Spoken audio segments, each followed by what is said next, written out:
Hello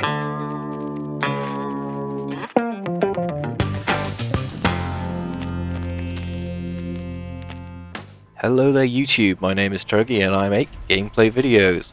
Today I'm here to talk to you about F1 2011 and bringing you a little bit of co-op career gameplay from the online section of the game here today.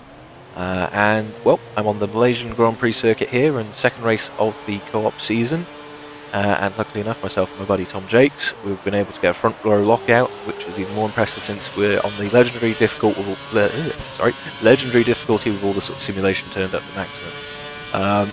Today I'm going to be talking you through my initial impressions of the game, how far has it come from F1 2010, in general, what I think of it. So I'll kick off with this. First of all, F1 2010, to be fair to it, had an awful lot of pressure on its shoulders, I'd say. It's the first Formula 1 game developed by a non-sort of Sony studio. Of course, Sony held the Formula 1 license, so it just beyond obviously the PlayStation platform. I think it was from the sort of PS1 days, very long time. Anyway, other than PC, I think EA had it at one point. I'm not sure. Anyway, the game itself had a lot of pressure on it. That combined with the fact that CodeMasters were actually producing the game, obviously with their racing pedigree, with the games with the likes of Grid and Dirt, a lot of people were expecting a lot of things. And of course, the other factor to think about here is that Formula 1 fans, people who are playing this game, they know an awful lot about the sport. They know the rules, they know the regulations, they know the sort of little details, the fine details, which should be there for it to be, an accurate, depiction of Formula 1 and the sport. So Codemasters had a lot of work to do, and to be fair to them, they put out a cracking first effort. By far, it was not flawless. There were, a number of bugs. For example, the worst being, I would say, the pit stop glitch, where you'd go into the pit lane for your pit stop. And you just wouldn't be released by the AI. They would wait for sort of all the other cars in the lane to leave. They did patch that, but it's still present to a degree. There were bugs, and personally the biggest problem I had with the game, probably the number one reason why I didn't really like it that much, in the long run, was the handling. I found that when you were playing the game with a controller, it was next to impossible to work out what the car was doing. There was no sort of car roll, the camera sort of didn't move, there was no vibration. Say if you're like understeering or oversteering the car, it was complete guesswork. I had no idea what I was doing. I'm pleased to report that F1 2010 has fixed all of the above, as I make very, very scruffy entrance to the pit stop here. As you're about to see, the pit stop glitch is gone. There is one problem here. I'm not sure if you've just seen, I've selected the prime tyres here, the harder tyres twice, because whenever I did the first selection it didn't work. I don't know if that's a bug or what, but yeah. Anyway, as you've just seen, no pit stop bug. Held legitimately because a car is about to make a pit stop in front of me, so it's good that that's fixed anyway, as far as I'm concerned. But yeah, F1 2011, I cannot believe how far it's come in 1 year. First thing I'll say off the bat, the handling, which is my biggest gripe, completely fixed, completely sorted. The controller now, it vibrates, it does something subliminally, I don't know what it's doing. I can absolutely positively feel the car. I could see that it's rolling, you can see the load stuff go on and off the various parts. I'm not sure if you can sort of see that the wing flexed up a little bit there when I was on the brakes. It's an absolute joy to drive cars in this game. I found in 2010 it was almost a chore. So it's absolutely fantastic that the fun's been put back into the driving again.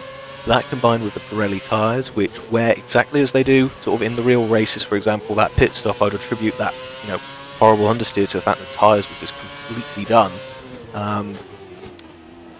That they, add the whole sort of dimension of the very fast tyre wear rates we've seen in real Formula 1. As you can see, there are actual visible marbles now on the circuit, and I kid you not, if you run onto those, you carry on going. The DRS anchors are featured, and it brings a whole new sort of strategic element to racing. For example, here I had a tricky time getting past Barrichello after my pit stop on cold tyres. As you've seen, I went, I carried on understeering. I did not factor in the cold tyre part, cold tyres, and I had to use most of my curves to catch up. Luckily, I've been able to get by him at this point. It's an absolute joy to play this. Everything, I think, is as it should be. Not to say that there aren't problems. There are a few sort of niggly things. I think the biggest problem I have with the game, as it stands at the moment, is the AI. At the time of recording, the AI, although very competitive in the racing, and that's fine, I have no problem with that, I found that during qualifying and during practice, if you're on, like, say, a hot lap, the AI just does not get out the way at all. It just tends to sit either on the racing line or just off it. And 9 times out of 10, you really have to go out your way to avoid causing an incident, which obviously, if you're on a hot lap, completely ruins the lap. So I don't know if it's something that will be fixed. I'm sure it can be. But yeah, it's very, very tricky indeed to get a decent hot lap. Actually, speaking of hot laps, the actual lap you're currently seeing is my best lap and the fastest lap of the race, which I was quite proud of since I did it on the hard tyres, as you can see. So that is probably the biggest thing I'd like to see, addressed for now. There are a few other sort of niggly things, like for example the mirrors. I'm not sure if you can particularly see it in the video, but the sort of render distance backwards is pretty poor. You can hardly see anything behind you until basically they're alongside. So that's kind of pointless. I don't know if they'll be able to sort of improve that in the patch. Just would wait for next year. But in general, the game is of incredibly high quality, and I'm really happy with the way it's come out. After my experience of 2010, the 40-50 odd hours I played it, of it even, to be honest, I wasn't going to get 2011. I was very much on the fence. I wasn't convinced they'd be able to make any serious improvements. But I was completely and utterly wrong. And believe you me, if you're currently in the same position as I was, should I bother investing in this? Please do. You will not be disappointed. As you can see me running wide onto those marbles. A lot hasn't been fixed. I think this is a game that F1 2010 should have been. And, well, let me put it like this. I've had more fun in maybe the 2 or 3 hours, well, actually, no, probably a bit more than that, 10 maybe. 10 hours of playing this now, and probably in the whole 40 or 50, and I've had more out of it from F1 2010. So, obviously, as you've just seen, this race is wrapped up. Very luckily for myself, I won the race, so that's all good. And I'm going to wrap up this video.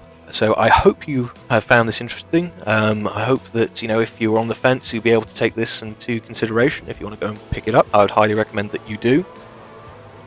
And in general, really impressed. Go out and get this. If you're at all interested in the sport or getting into the sport, it's a fantastic way of learning about this great form of motorsport, which currently is racing in Singapore this weekend. So with that, I think I'll end this video. So thank you very much for watching. If you found this video interesting and you want to see more F1 2011 gameplay as well as other stuff from myself, please hit the subscribe button or the screen now. I'll have an annotation over the top. If you have any comments, constructive criticism, etc., I'm more than happy to have a read and contemplate whatever feedback you've got. Please leave a comment and a rating as well, whatever you think the video deserves. So thank you very much, guys, for watching. I hope you found it enjoyable. I'm the Truggy. Have a great day. I'll see you out on the racetrack.